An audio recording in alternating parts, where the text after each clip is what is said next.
हम सोचते हैं अरे राम मोहम्मद और ईसा मसीह एक ही तो हैं, जो बात बाइबल कहती है वही कुरान कहती है, जो कुरान कहती है वही गीता कहती है, जो गीता कहती है वही तो सब कहते हैं।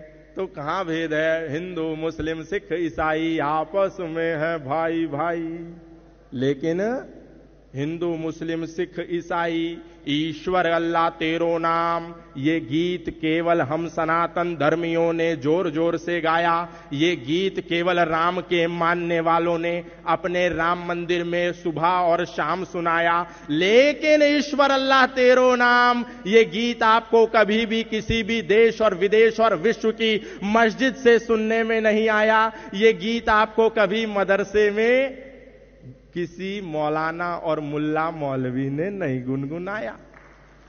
केवल हम गुनगुनाते हैं, केवल हम एकता की बात करते हैं, केवल हम सौहार्द की बात करते हैं, क्योंकि हमारे मनों में एक इंजेक्शन ठोक दिया गया है कि जो सनातन धर्म सर्वे भवन्तु सुखिनः सर्वे सन्तु निरामया सर्वे भद्राणि पश्यन्तु मां कश्चित् दुःख भाग् भवेत्, सभी सुखी हो सभी निरोगी सब पर बरसे ईश्वर की कृपा। हम सनातन धर्मी ये मानते हैं, तो शायद इस्लाम भी यही मानता होगा और इसी का पैगाम सुबह और शाम मस्जिदों से 5 बार अजान में देता होगा। इसीलिए हमारे बहुत सारे कथावाचक कहते हैं अरे जब हमारे मुल्ला जी अपनी नमाज कर रहे हो तो कोई बात नहीं, अपने हनुमान चालीसा की थोड़ी सी वॉल्यूम डाउन कर लेना।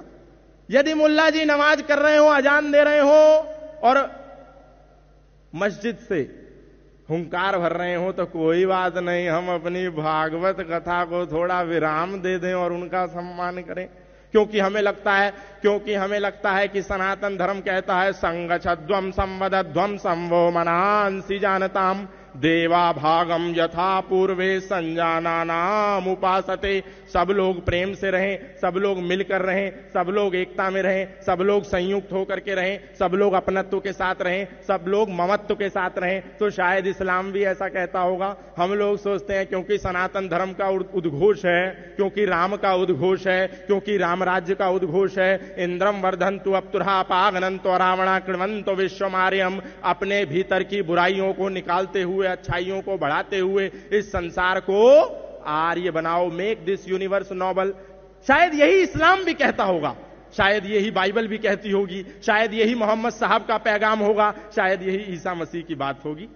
और इसी कंफ्यूजन में हम लोग भटक जाते हैं और भ्रमित हो जाते हैं और उनके चाकुओं की, उनके तलवारों की भेंट चढ़ जाते हैं।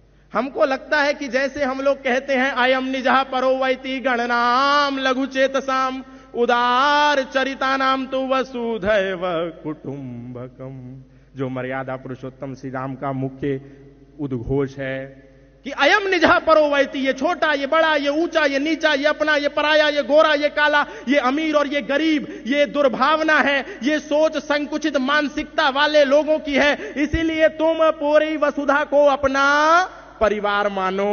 मर्यादा पुरुषोत्तम श्री राम का ये मुख्य उद्घोष है, राम राज्य का ये मुख्य उद्घोष है।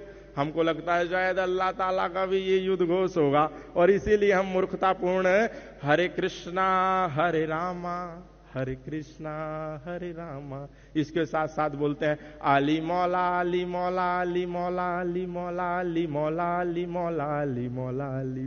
कहां?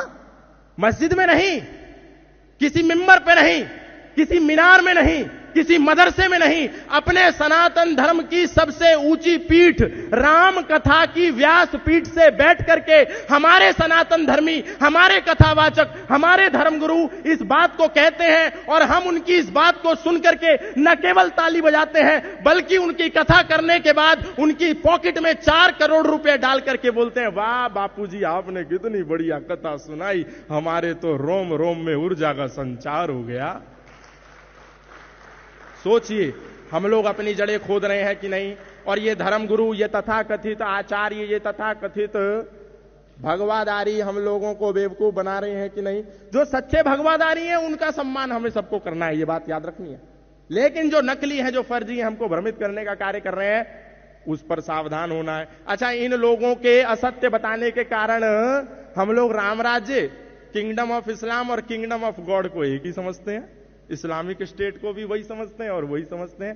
लेकिन हम कभी भी इनसे पूछते नहीं, अरे भैया जिस अजान को तुम रोकने को कह रहे हो वो मुल्ला जी क्या बोल रहा है 5 समय, उसका अर्थ तो बताओ। क्योंकि हमको लगता है जैसे हम मंदिर में खड़े होकर के बोलते हैं ओम भूर्भुवः स्वः तत्सवितुर्वरेण्यं भर्गो देवस्य धीमहि धियो यो नः प्रचोदयात्, हम उस प्राण स्वरूप दुख नाशक सुख स्वरूप श्रेष्ठ तेजस्वी पाप नाशक देव स्वरूप परमात्मा को अपनी अंतरात्मा में धारण करें। वह परमात्मा हमारी बुद्धि को सन्मार्ग की ओर प्रेरित करे।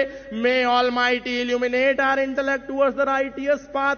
शायद मुल्ला जी जो 5 समय बोल रहे हैं उसका भी यही अर्थ होगा कि हे मोहम्मद साहब, हे अल्लाह ताला, हम सब सुखी से रहे, हम सब एक रहे, हम सब मिलके रहे।